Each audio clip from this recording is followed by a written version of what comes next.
जिन बेटियों का मैका नजदीक होता है वो 10 दिन बाद मेके का चक्कर लगाकर माँ बाप से मिल आती हैं। जो शहर से बाहर ब्याही जाती हैं वो महीनों माँ बाप को मिलने के लिए तरसती रहती हैं।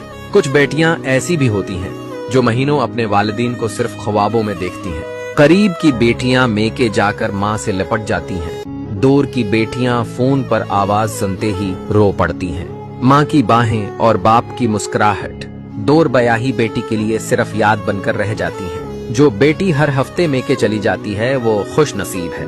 कुछ बेटियां तो सालों बाद भी सिर्फ माँ की कब्र पर जा पाती हैं। बेटी चाहे जितनी बड़ी हो जाए, माँ बाप से दूरी उसे हमेशा छोटी बच्ची बना देती है। दूर ब्याही बेटियां अक्सर खामोश रहती हैं। उनकी खामोशी में माँ बाप की यादें बोलती हैं। जो बेटियां पास रहती हैं वो माँ के हाथ का खाना रोज खा लेती हैं, और जो दूर हैं वो सिर्फ यादों में खुशबू महसूस करती हैं। दूर ब्याही बेटी के लिए मेका अब जगह नहीं, एक एहसास, एक याद बन गया है। जिन बेटियों का मेका नजदीक होता है वो 10 दिन बाद मेके का चक्कर लगाकर माँ बाप से मिल आती हैं।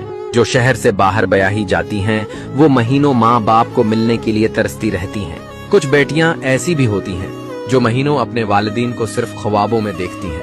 करीब की बेटियां मेके जाकर माँ से लिपट जाती हैं। दूर की बेटियां फोन पर आवाज सुनते ही रो पड़ती हैं।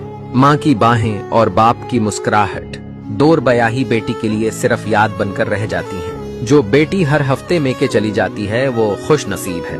कुछ बेटियां तो सालों बाद भी सिर्फ माँ की कब्र पर जा पाती हैं। बेटी चाहे जितनी बड़ी हो जाए, माँ बाप से दूरी उसे हमेशा छोटी बच्ची बना देती है। दूर ब्याही बेटियां अक्सर खामोश रहती हैं। उनकी खामोशी में माँ बाप की यादें बोलती हैं। जो बेटियां पास रहती हैं वो माँ के हाथ का खाना रोज खा लेती हैं, और जो दूर हैं वो सिर्फ यादों में खुशबू महसूस करती हैं।